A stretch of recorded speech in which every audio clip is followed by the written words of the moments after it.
John chapter 2. The next day there was a wedding celebration in the village of Cana in Galilee.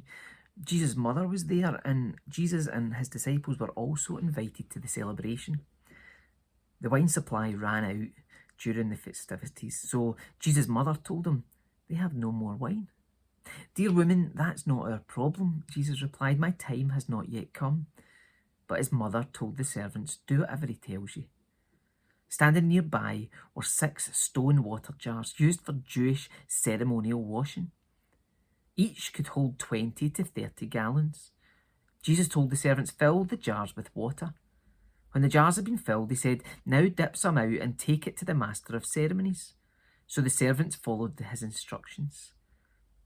When the master of ceremonies tasted the water that was now wine, not knowing where it had come from, though of course the servants knew, he called his bridegroom over.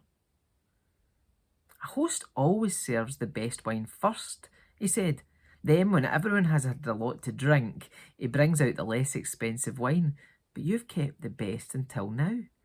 This miraculous sign at Cana in Galilee was the first time Jesus revealed his glory, and his disciples believed in him. After the wedding, he went to Capernaum for a few days with his mother, his brothers, and his disciples. It was nearly time for the Jewish Passover celebration, so Jesus went to Jerusalem. In the temple area, he saw merchants selling cattle, sheep, and doves for sacrifices. He also saw dealers at tables exchanging foreign money. Jesus made a whip from some ropes and chased them all out of the temple. He drove out the sheep and cattle, scattered the money changers' coins over the floor, and turned over the tables. Then, going over to the people who sold doves, he told them, "Get these things out of here. Stop turning my Father's house into a marketplace."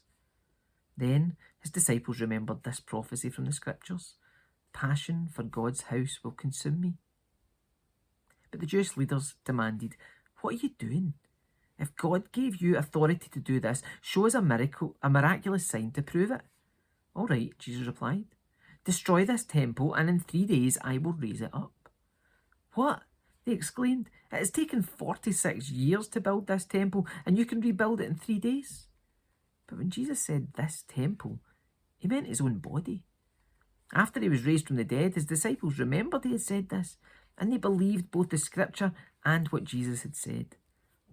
Because of the miraculous signs Jesus did in Jerusalem at the Passover celebration, many began to trust in him. But Jesus didn't trust them because he knew human nature. No one needed to tell him what mankind is really like.